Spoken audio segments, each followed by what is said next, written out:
Hey guys, this is the Unapologetic Apologist back here again for my next video in my Christianity 101 series.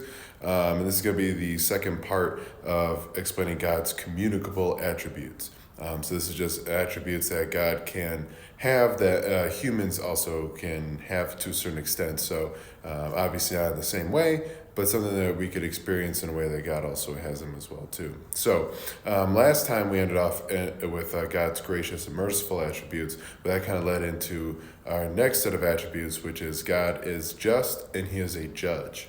So although God is gracious and forgiving, he is also just and will not clear the guilty. So he is ultimately a judge and his judgments are just. He will judge the guilty with perfect judgment. He is not only a lawgiver, but the judge of that law and the one who executes those judgments. Justice is embedded in God's very nature. He cannot let sin slide unpunished. So we see this in Isaiah chapter 33, verse 22, where it says, "For the Lord is our judge, the Lord is our lawgiver, the Lord is our king. He will save us." So here we see God is the lawgiver, the judge of that law, and the king who enforces that law. So he's like all three branches of government here. His say is final. So he's the executive branch, he's the judicial branch, the legislative branch, doesn't mean he's all the same. Judge, jury, executioner, is that he is the final say on everything. And then we also see in Job chapter 34, verse 12, where it says, "Of a truth, God will not do wickedly, and the Almighty will not pervert justice. God is just in his nature and won't do anything wicked and will uphold that justice. He will be completely just in everything that he does." Then we also see this too in Isaiah chapter 5, verse 16, where it says, "But the Lord of hosts is exalted in justice, and the holy God shows himself holy in righteousness." So we see here that God's holiness and justice are intertwined. God is exalted in justice because he is holy and righteous. If he were not just, he wouldn't be holy, and vice versa. And then we also see this concept again here in Deuteronomy chapter 32, verse 4, where it says, "The rock, his work is perfect, for all of his ways are justice. A God of faithfulness and without iniquity. Just and upright is he." So God is without iniquity. There is no evil in him. This is just his just nature. There's no way that he could possess any kind of evil within him just because he is just and he won't let anything slide unpunished. He is perfect, so all of his ways are justice. So his righteousness and justice go hand in hand. A holy God is a just God who executes perfect judgment. And then, so now we go on to God's omniscience and his wisdom. So God is all-knowing and all-wise. God knows all things at all times and in every way. God does not learn anything new, nor is there anything that God doesn't know. His knowledge is infinite with his wisdom as well. His wisdom and discernment is perfect and far greater than anything anyone could ever possess. So we really see this in Psalm chapter 139, verses 1 through 6, where it says, "O Lord, you have searched me and known me.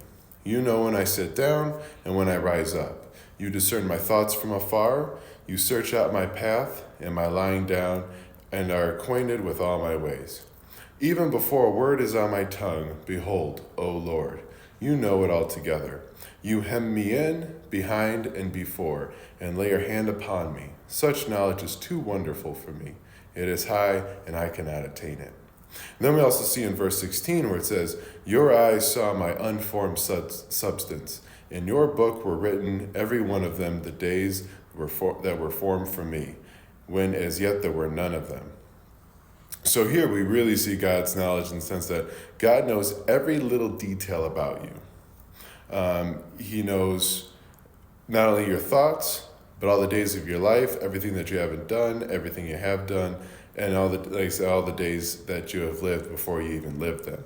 So God's knowledge is truly transcendent in this way, in the fact that he's able to know every detail about someone from their thoughts to all the days of life before they even started. And then we also see this concept too in Isaiah chapter 46, verses 9 through 10, where it states, "For I am God, and there is no other. I am God, and there is none like me, declaring from the end, from the beginning, and from ancient times, things not yet done."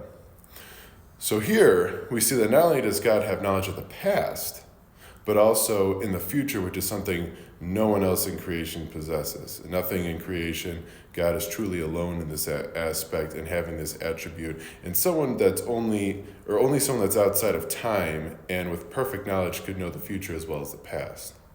And we see this echoed too in the New Testament, where Jesus says, "Your Father knows what you need before you even ask Him, and even the hairs of your head are numbered." So this view of God's knowledge is consistent throughout Scripture. So this is a very, very consistent view of the knowledge of God and His transcendence in that way. And then not only is His knowledge perfect, but also His wisdom, as we see in Romans chapter 11, verse 33, where it says, "Oh, the depths of the riches and wisdom and knowledge of God! How unsearchable are His judgments and how inscrutable His ways." So His wisdom and knowledge are perfect beyond understanding. His discernment and judgment is beyond human comprehension. God in this aspect can never truly be grasped. And then we see when it comes to God's creation or His creating ways, we see His wisdom here. Where in Psalm 104, verse 24, where it says, "O Lord, how manifold are your works! In wisdom you have made them all. The earth is full of your creatures." So through God's wisdom, God created everything, and we could see this in the way creation seems to have such order and continuity.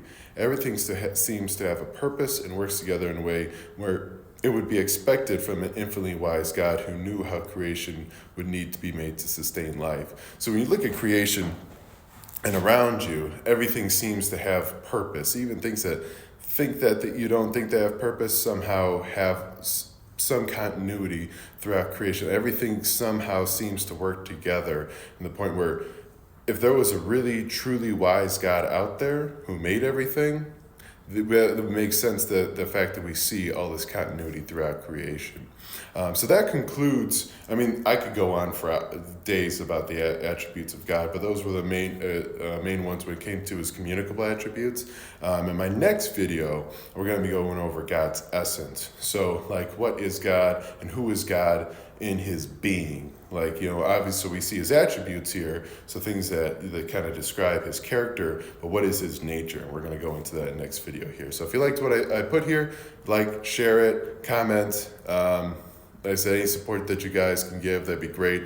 The support I've gotten so far, I'm truly grateful for everything here. So like I said, if there's any feedback you want to give, by all means, definitely do so. Thanks.